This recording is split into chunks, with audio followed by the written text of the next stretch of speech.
আসসালামু আলাইকুম। ভারতের প্রধানমন্ত্রী বিজেপি নেতা নরেন্দ্র মোদীকে বোমা মেরে হত্যা করার একটি হুমকি পাঠানো হয়েছে ভারতের মুম্বাই পুলিশের একটি হেল্পলাইনে। এই বার্তাটি পাঠিয়েছে ভারতের কয়েকটি গণমাধ্যম। উল্লেখ্য যে এই নম্বরটি যেখান থেকে এসেছে সেটার স্থান উল্লেখ করেছে সংবাদ মাধ্যমগুলো আজমির শরীফের কোনো একটি এলাকা থেকে, এবং এই খবরটি পাওয়ার মাত্রই একদল তদন্ত পুলিশ দল সেখানে রওনা হয়েছেন।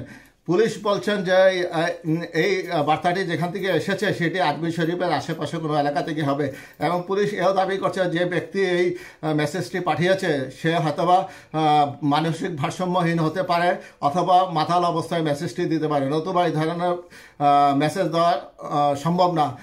উল্লেখ্য যে বেশ কিছুদিন যাবৎ ভারতের একটি উগ্রবাদী সংস্থা আজমির শরীফের দরগা শরীফকে তাদের শিব মন্দির হিসেবে দাবি করে আসছে, এবং সেই শিব মন্দির আছে কি না সে ব্যাপারে একটি জরিপ চালানোর দাবি জানিয়েছে। এরই পরিপ্রেক্ষিতে ভারতের বিজেপি সরকার কি নতুন কোনো ষড়যন্ত্রের পরিকল্পনা করেছে কিনা, এবং এই মেসেজটি ভারতেরই বিজেপির কোনো স্থানীয় কর্মীরা করেছে কিনা আজমির শরীফের এলাকায় গিয়ে, তাও একটা ভাবনার বিষয়।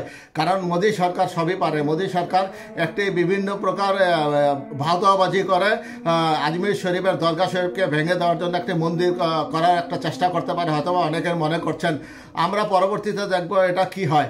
এবং সেই মেসেজের পরিপ্রেক্ষিতে ভারতের একটি গণমাধ্যম বলেছে এটা আইএসআই অর্থাৎ পাকিস্তানের গোয়েন্দা সংস্থার কাজ হতে পারে। উল্লেখ্য যে এর আগেও মুম্বাই পুলিশের কাছে একাধিক হত্যার হুমকি এসেছিল। কিছুদিন আগে সালমান খানকে, বলিউড নেতা সালমান খানকে হত্যার ব্যাপারে এই ধরনের একটি মেসেজ এসেছিল, এবং এটা স্বাভাবিক ঘটনা। এই ধরনের ঘটনা অনেকবারই আসে, কিন্তু বাস্তবিক পক্ষে এই ধরনের লোকগুলো মানসিক বিকারগ্রস্ত অথবা একটি ষড়যন্ত্রের অংশ হিসেবে এটাকে দেখছে মুম্বাই পুলিশ।